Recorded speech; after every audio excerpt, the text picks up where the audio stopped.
You ask Tiger to solve. This deals with linear equations with one unknown. The final result is k equals 81 over 91. Let's solve it step by step. Simplify the expression.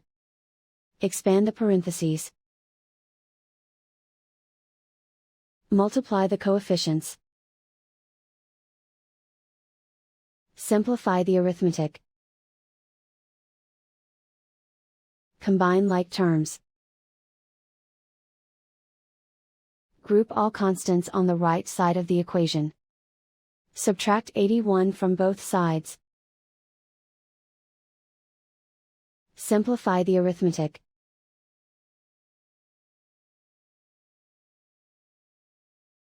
Isolate the k.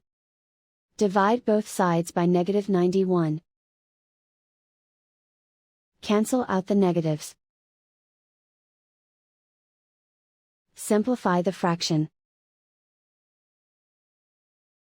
Cancel out the negatives. And so the final result is k equals 81 over 91.